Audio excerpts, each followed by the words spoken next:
박근혜 대통령 불법 인신감금 옥중투쟁 1565일째 되는 날입니다. 8월 15일 석방 문제가 이런저런 언론에서도 나오고 있습니다. 우리 당은 박근혜 대통령 8.15 즉각 석방이 국민의 민심이다, 이런 슬로건으로 대구 집회를 가졌습니다. 박근혜 대통령의 불법 인신감금에 대한 많은 국민들이 분노하고 그 실체를 알아가고 있습니다. 현재 박근혜 대통령의 8.15 석방은 50%의 확률이 있다, 이것이 보편적인 입장이고, 제가 그와 관련된 여러 가지 많은 여러분들을 뵙고 정보를 많이 가지고 있습니다. 우리 공화당에서는 박근혜 대통령 8.15 석방 준비위원회를 구성을 하겠습니다. 다음 주에 준비위원 발표를 하고 한 달 가까이 박근혜 대통령 석방에 대한 대비를 하도록 하겠습니다. 대구 매일신문에서 박근혜 대통령께서 지금 추징금 35억과 벌금 180억을 받은 상태이고, 추징금 문제가 해결이 돼야 사면의 조치가 된다. 구체적인 삼성동 사저 매각 대금이나 또 수표나 현금으로 얼마를 가지고 계셨고, 추징금은 어느 정도 정리를 하고 계신 거는 기사에 나왔습니다. 지난 제가 회의 때 말씀을 드렸듯이 8.15 때 사면 나오시면은 이 벌금 부분은 해지가 되는 겁니다. 180의 벌금은 없어지는 거예요. 그래서 이 8.15 석방이 굉장히 중요하다. 만약에 나오시지 못하고 8월 30일 정상적인 법률국장 8월 30일 공매가 정도죠. 8월 11일 공매 절차가 또 있어서 만약 8월 11일 날 공매 절차가 밝게 되면은 내곡동 사저 또한 벌금으로 대체되는 사항이 옵니다. 그래서 안타까운 문제가 있어서 우리 공화당에서 지금 대책위원회 구성을 하는 것도 범국민적으로 대통령께서 유일하게 남아있는 것이 내곡동 사저 문제인데, 이 사저마저 뺏어간다는 것은 있을 수 없는 일이다. 또 한 가지 더 분노하는 것은 윤석열 사태 이틀 전에 이 압류 조치를 했다는 거 아닙니까? 정말 용서가 안 되는 거예요. 그래서 1차 공매 절차 부분, 우리 당에서도 공매 착수금부터 시작해 보증금이죠. 입찰 보증금부터 시작해서 또 한 달 내에 내야 되는, 공매 낙찰 이후에 한 달 내에 내야 되는 그런 구체적인 금액은 한 27억 정도가 됩니다. 그에 대해서 여러 금융 계통에 문의를 해봤지만 상당히 어려운 상태다, 지금 현재로서는 그런 입장입니다. 아무튼 공매 절차가 만약에 8월 11일 날 낙찰이 되면은 박근혜 대통령의 사전은 그냥 대통령 손을 떠나게 됩니다. 그것이 예를 들어서 벌금 180억 중에 일부를 그 돈으로 대체해야 되는 그런 상황이 오기 때문에 다음 한 달 전부터 이 문제에 대해서 깊숙이 일정을 조정을 하고 또 나름대로 그 대체 방안을 좀 세우고 뭐 이렇게 있다는 것을 말씀을 드리고요. 그 부분에 대해서 좀 더 고민을 하고, 답답한 것은 은행에서 아무튼 낙찰된 물건을 담보로 대출을 4군데 알아봤는데 뭐 대출 못 해주겠다는 통지를 다 받아, 그것도 사실이다, 이런 말씀을 드리겠습니다. 결론은 뭐냐? 박근혜 대통령께서 아무튼 8월 15일 이 국민들과 함께 할 수 있는 그러한 적극적인 석방이 국민의 민심이다라는 것을 우리가 분명히 말씀을 드립니다. 이승만 건국 대통령 서거 56주기가 원래 7월 19일 다음 주 월요일인데 수도권 거리두기 4단계로 인해서 어제 이화장에서 건국 대통령 실질적인 그 혁명가시죠.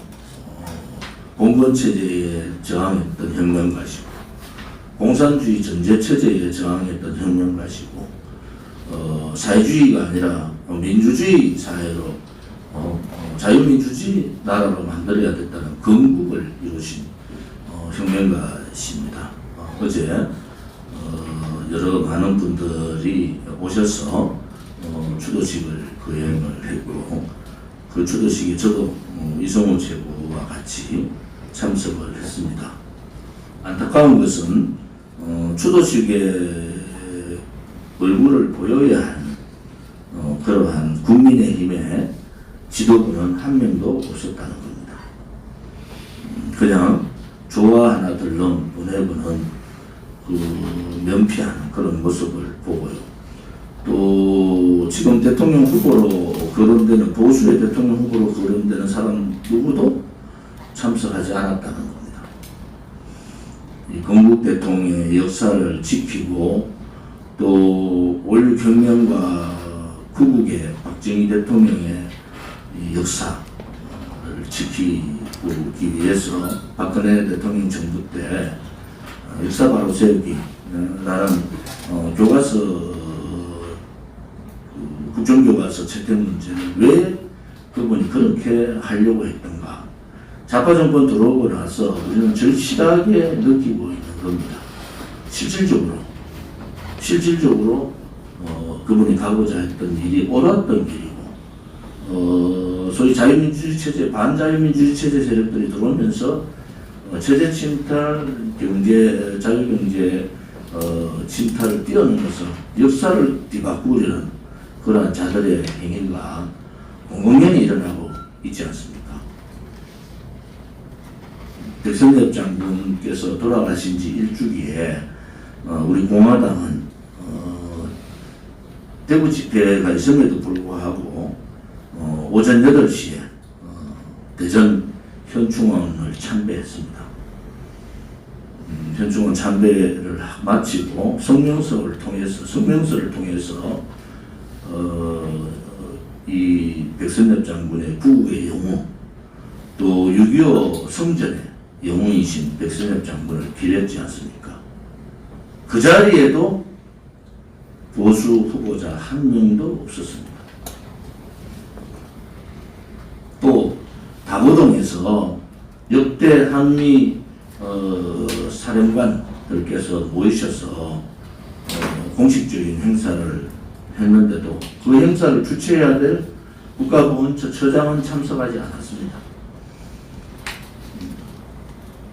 수 국방부 장관은 인사말에서 다보동 전투의 성전에 대한 말 한마디를 꺼내지 않았습니다. 이것이 대한민국의 현실입니다. 그래서 우리 공화당은 이승만 건국 대통령의 정신, 박정희 구국 대통령의 정신, 박근혜 자유통일 대통령의 정신과 또 우리를 지켰던 자유민주주의 체제를 지키기 위해서 그렇게 몸바쳐 국가를 위해서 충성하셨던 백선엽 장군이나 그러한 분들에 대해서 우리 공화당만이라도 잊어버리지 말고 챙겨보자 하는 그런 뜻을 지니고 있습니다. 또 우리의 참 군인이시고 참 애국자이신 최영석 대령님께서 돌아가셨습니다. 그래서 저희들이 영면하시기를 비는 마음에서 제가 지방 투어 중이라서 사무총장과 한근영 최고께서 상가에 다녀오시고 또 부산현충원 명면하실 부산현충원에 현수막을 저희들이 붙이고 그런 부분을 해봅니다. 정석 대령님께서 참 군인이시고 참 애국자이듯이 그분들의 유가족 또 가족 자제분들도 참 애국자이기를 저는 기대해 봅니다. 수도권 거리두기가 4단계로 오늘부터 실시됩니다.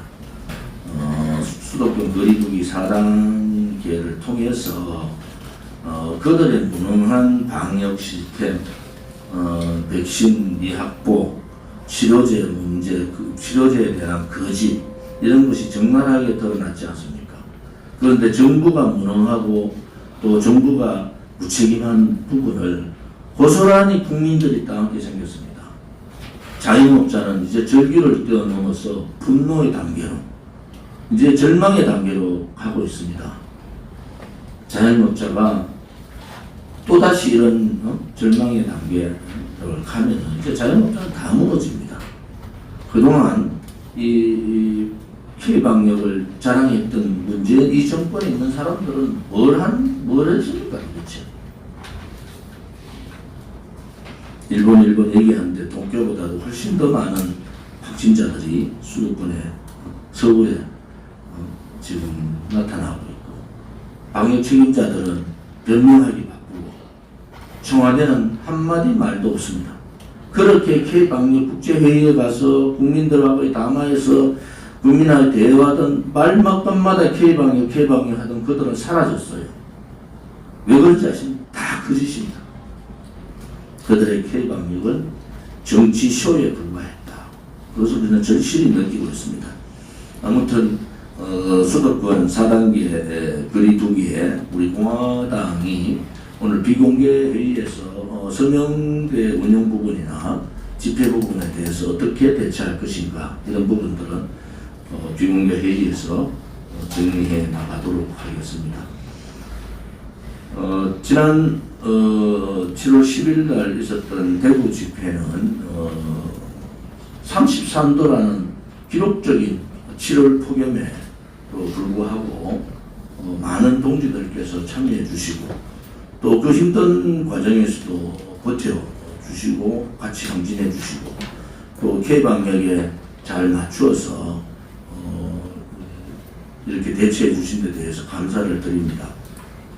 사회자나 제가 이렇게 거리두기 얘기를 하는 것은 아무튼 방역기관이나 대구시나 경찰 쪽에서 이런저런 압박이 많습니다.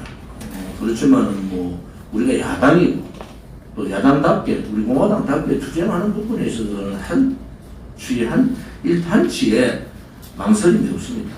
언제나 개인 분들께서 조금 이해를 해주시고 제가 이부 집회 때 아스팔트에 앉아 있었지만 그때 사실 기온이 많이 나아졌지만 그래도 많이 힘들더라고요. 그 아스팔트에 앉아서 그 한나절을 거기 계시고 행진까지 해주신 분들 정말 존경스럽고 그분들이 우리 공화당답다 이런 말씀을 하게 드립니다. 지금 소상공인들이나 직접 생산에 종사하시는 그 다음에 경영주, 사업주 분들 또 자영업자분들 저희들이 조진과 함께하는 희망배달을 다니면서 많은 분들의 목소리가 저희들을 아프게 합니다. 그것은 최저임금 인상과 주 52시간 근로제 실시입니다. 그분들의 공통적인 생각은 최저임금 인상을 통해서 아르바이트 청년들이나 또 일을 하는 일반 사람들의 일자리가 거의 반으로 줄어버렸다. 왜? 본인들 스스로가 일하는 사람을 둘 수 없는 상태고 이제는 가정 자영업으로 가족 자영업으로 변화하는 상황들이 왔고 그 일자리가 그냥 명목상에 돈을 풀어서 실고 일자리나 단기 일자리로 국민들의 눈을 속이고 있는 이러한 현실을 보면서 정말 이 정권은 정말 나쁜 정권이다. 청년들이 알바 일자리까지 다 뺏어버리는 최저임금 인상 제도는 지금 노동계에서는 10,000원도 넘어서 14,440원을 요구를 하고 있고, 또 경영계에서는 8,740원을 얘기하고 있는데, 저는 우리 공화당은 이미 이 최저임금의 동결을 우리가 지난 총선 때 이미 발표를 했고요. 또 이 최저임금의 동결이 지금 경제의 밑바닥에 움직이는 서민들이나 자영업자들의 목소리와 동일하다는 겁니다.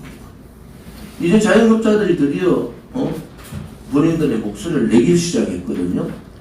그래서 이 최저임금에 대한 동결 문제와 52시간 근로제 5인 이하 사업장에 대해서도 적용을 하는 이 7월 달에 52시간 근로제는 전면 폐지돼야 된다. 52시간 근로제를 통해서 기업주도 제대로 된 경영을 하지 못하고 사업장마다 진짜 아픈 목소리들이 나오는 겁니다. 일을 더해서 돈을 더 벌어서 우리 초중고등학교 학생들에 대한 그런 교육이라든지 이런 부분을 해야 되는데 일을 못하게 하는 상황을 만들어버렸단 말이에요. 저도 개인적으로 중소기업하는 많은 친구들이 있고 그 친구들 똑같은 목소리는 경영을 하고 있는 사업주의 문제보다는 오히려 거기에 참여하고 있는 근로자들의 문제가 더 심각하다. 지금 시간의 수당으로 많은 돈을 벌던 사람들이 그 수당 자체가 반토막이 나버렸습니다. 이것은 잘못된 사회주의 경제 이론을 가지고 대한민국의 경제 전체적인 흐름을 완전히 무너뜨려버리는 그러한 악수를 둔 거다. 이렇게 봅니다. 우리가 좀 더 그런 부분에 대해서 정책적인 부분에서 정책 부분, 또 정책전략연구원이 좀 제대로 좀 활동을 해주기고 이러한 부분에 대한 분명한 우리 당의 입장들을 발표를 하고 그 발표 내용들이 자영업자나 소상공인 또 시장 상인분들과 함께하는 그러한 정당이 되기를 바랍니다. 제가 이 사람에 대해서 참 얘기하기가 싫은데 7월 11일 날 동아일보에서 윤석열 전 검찰총장이 윤석열 씨가 인터뷰를 했습니다. 제가 지난번 말씀드린 대로 윤석열은 문재인을 절대로 구속시키지 않을 거다. 한간에서 윤석열 쪽에서 이재명이 되면은 문재인은 구속되고 자기가 되면은 문재인 구속하지 않겠다. 그 맥이 문정권을 살리기 위해서 조국을 수사했듯이 문정권을 살리기 위해서 조기 사퇴를 해버리고 정치권으로 들어온 윤석열의 민낯을 다 보여주는 내용입니다. 그가 얘기했던 내용이 권력이 셀 때 남용하면 반드시 몰락하게 돼 있다. 그건 무모한 짓을 그런 무모한 짓을 절대 하지 않겠다. 표현은 이랬지만 절대 문재인을 절대 하지 않겠다는 건 절대 문재인을 구속하지 않겠다는 겁니다. 무슨 이런 막말을 하고 있습니까? 죄 없는 박근혜 대통령에 대해서 일주일에 4번 10시간씩 강행하고 법리체계도 나오지 않는 묵시적 청탁, 경제공동체 이런 부분을 들고 나와서 22년형을 때리고 4년 4개월째 아직도 옥중 인신감금을 당하고 있는 박근혜 대통령을 보고 또 분단되어 있는 대한민국에서 이 분단된 전 자유우방의 그 정보기관이나 이 지도부가 우려하는 것이 분단국가에서 어떻게 정보기관의 수장 3사람을 다 구속시키는 나라가 어디 있느냐 이런 얘기를 하는데 그것을 주동한 사람이 윤석열입니다. 100여 명이 자유파 사람들이 감옥을 보내고 정보 수장 3사람을 구속시키고 죄 없는 박근혜 대통령을 22년을 때리고 본인들은 33년형 때린 거 아닙니까? 검찰에서 그것도 강압수사를 통해서 최순실에 대해서 억압수사를 통해서 거짓 증언을 하라고 강요했던 그 윤석열 검찰 아닙니까? 거짓 태블릿 PC를 지금 수사받고 있는 특검팀에 사람이 특검보가 들고 나와서 거짓 태블릿 PC를 들고 진짜였냐 그런 쇼를 하던 그게 윤석열이 속해 있던 박영수 특검 아닙니까? 박근혜 대통령 탄핵을 주동했던 박근혜 대통령이 뇌물죄 돈 한 푼 준 사람도 없고 받은 사람도 없는데 뇌물죄로 엮어서 묵시적 청탁으로 엮었는 그 사람들이 43살밖에 안 되는 가짜 수산업자의 사기에 속아가지고 박영수 특검 대부분 윤석열도 그 부분에 대해서 입장을 밝혀야 되잖아요. 본인은 받았는지 안 받았는지. 그리고 입에 거론하기도 싫은 김무성 한 사람 때문에 기자들이 몇 사람이 젊은 기자들이 지금 다 감옥 가게 생겼습니까? 김무성하고 탄핵을 주동해가지고 20명 40명 얘기를 떠들던 박지원 박근혜 대통령 1심 가기 전에 절대 구속하면 안 된다 했는데 그 매몰차기였던 홍준표 박근혜 대통령 이름 팔면서 대구에서 국정 하다가 했던 주호영 아니 이루 말할 수 없는 이런 폐악들이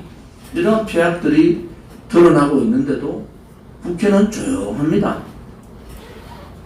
즉각적인 특검을 하고 즉각적인 국정조사를 실시해야 되지 않습니까? 이 뿌리가 도대체 어디까지인지를 캐야 되지 않습니까? 이자를 사면했던 그 사기죄를 사면하는 누가 이 사기죄를 사면하라고 건의를 했는지 그 건의한 사람이 공범 아닙니까? 공범. 그런데도 정치권은 조용합니다. 언론 방송도 조용해요. 저는 대한민국이 이런 나라가 됐으면 되겠습니까?